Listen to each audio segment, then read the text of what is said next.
Hi, I'm Christine McGillivray with Pilates for Runners. In this lesson, I'm going to be talking about your hip flexors, the front part of the hips that allow your leg to lift. So every time you run, your hip flexor lifts your knee off the ground. For most people, hip flexors are really tight because we sit a lot during the day. So I'm going to give you a couple of exercises to help release those hip flexors and then stretch them out. So let's start on the mat with legs at hip distance apart, sitting up nice and tall. You're going to roll yourself down, one vertebrae at a time, coming down onto the mat. Again, we're back in our neutral pelvis. Tailbone is pressing down. Little gap in the low back. And feet are flat on the floor. And rest. It doesn't seem like much, but those hip flexors in the front of the hips tend to get pulled really tight towards the front of the hip. And what they really need is to relax. Oftentimes we think the opposite of tightness is stretching, but if those hip flexors are so tight that they can't relax, they won't be able to stretch. So this is a great constructive resting pose. If you can, rest here for 5 to 10 minutes. If you're at home, you can set your calves up on your couch, scoot your butt right to the front of that couch, and then your legs can rest on the couch and really allow those hip flexors to sink deeper into the hips. You can also help it along by pressing the heels of your hands into the front of your hips. As you press your heels into your hands, you might feel your low back start to stretch and release because your hip flexors actually start at your lumbar, pull through to the front of the hip, and then connect to the front of your leg.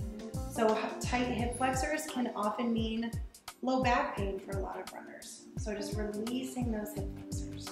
You can also release with a little bit of traction. So you're going to lift one leg to tabletop, hold onto the back of the knee, interlacing the fingers, and then you're going to press the knee away from you while you pull your hands towards you, and then release. Press the knee away from you, pull the hands towards you, and release. And you can do as many of these as you'd like. We'll do 3 on each side.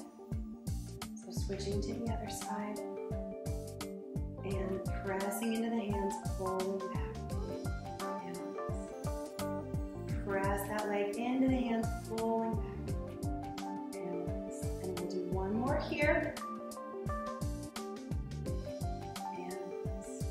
So spend as much time as you'd like in this constructive resting pose to feel those hip flexors sink back into the hips.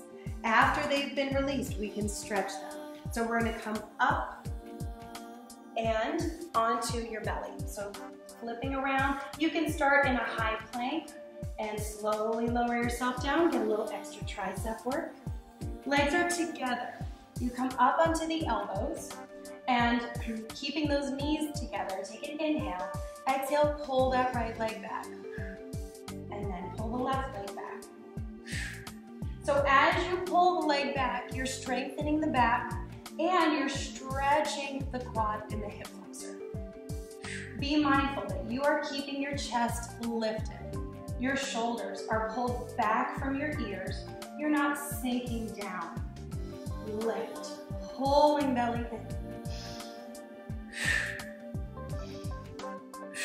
Hamstrings and glutes work to pull that leg back, stretching quads and hip flexors.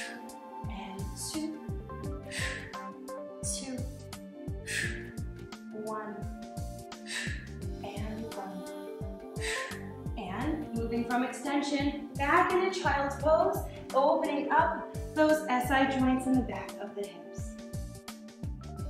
We'll finish with runner's lunge. So coming onto hands and knees, legs are together. You're going to step your right foot forward in between your hands, and then coming up onto the ball of the left foot, stretching that left hip flexor.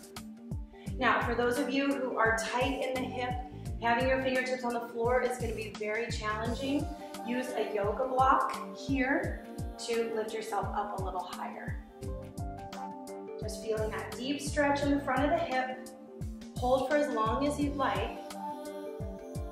We're going to switch to the other side. So bringing that foot forward, curl the toes, come up onto the ball of the foot. So from here you can see this long line in the front of the hip, stretching out that hip flexor.